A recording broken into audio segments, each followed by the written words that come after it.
माझ्या मागे दिसतंय का तुम्हाला हे दिसलं का हे? याला म्हणतात कृष्णा. लय डेंजर. तुम्हाला सांगतो, ह्याच्यासारखं तुम्ही वागायचाच प्रयत्न करा. हा बिंदास. हे गवळणी नाही करायच्या, तेवढी ऐपत नाही आपली. 16,108 होत्या म्हणते त्याला. काय किती? 16,108. सगळ्याला महल होते, सगळ्याला शालूचे कारखाने होते, हा सगळ्याला भूम विमान. त्याच्यासारखं काय करायचं माहित आहे का? त्यानं बघा जन्माला कुठं मथुरेत, गेला कुठं गोकुळात, रासलीला कुठं वृंदावनात. आहे का नाही मजा? पुन्हा आला मथुरेला, पुन्हा गेला कुरुक्षेत्रावर. हत्यार न उचलता लढाई जिंकली पट्ट्यानं, फक्त 5 संगडी घेऊन. यदा यदा हि धर्मस्य ग्लानिर्भवति भारत अभ्युत्थानम अधर्मस्य तदात्मानं सृजाम्यहम्. त्यानं सांगितलं होतं की धर्मावर गदा आली की मी कुठल्या ना कुठल्या रूपानं आलोच, आणि आलो की ठासतोच. त्याचं कामच होतं. त्यानं काय करायचं माहित आहे का? त्याचा एक 5 प्रकारचा फॉर्म्युला होता. काय, कधी, कसं, कुठं, किती.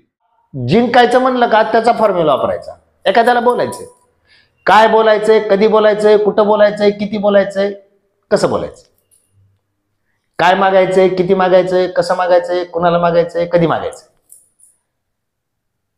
एवढं कळालं का सगळंच होतंय. नाहीतर काय होतं तुम्हाला सांगतो. एक माणूस होता आणि त्या माणसाला कोणीतरी सांगितलं, बाबा म्हणजे शिवरात्रीचा महिना तू पाळ, मालबिल टाकायचा. शिवरात्रीचा महिना पाळ म्हणले, सगळे एकदम निरंकार उपास बिपास कर, सगळे एकदम व्यवस्थित भारी कर, आणि शिवरात्रीचा महिना तू 4 सोमवार 5 सोमवार केले की तुला महादेव प्रसन्न होते, आणि तू जी मागशील ती महादेव तुला देईल.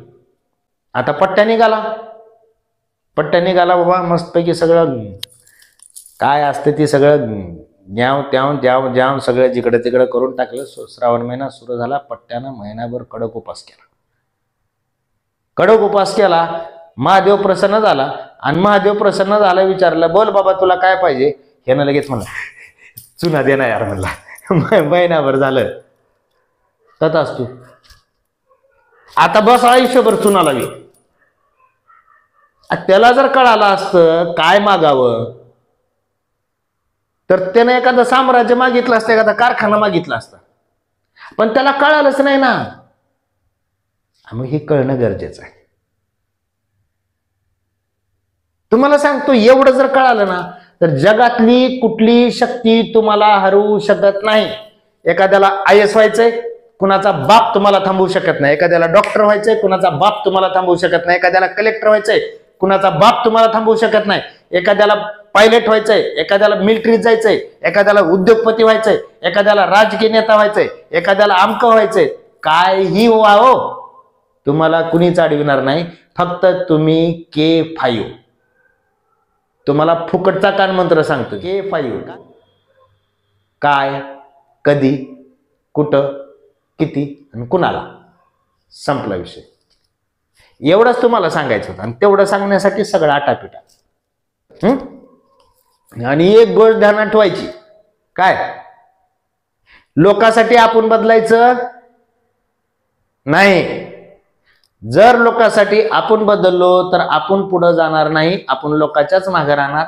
आपल्याला तशीच मागे फिरायची व्हायला लागणार. आलं का लक्षात? आणि ऐका, पटला तरी व्हिडिओ सगळ्याला पाठवायचा, काय, आणि नाही पटल्यावर सुद्धा सगळ्यालाच पाठवायचा. का? काहीतरी बडबड केली म्हणायचं हे ना, काय चुत्या माणूस आहे. हा, पण पाठवायचा सगळ्याला. व्हिडिओ जास्तीत जास्त लोकांकडे जाऊ द्या. का बरं? एक तर लोकाला कळू तर द्या ही किती येड आहे ती.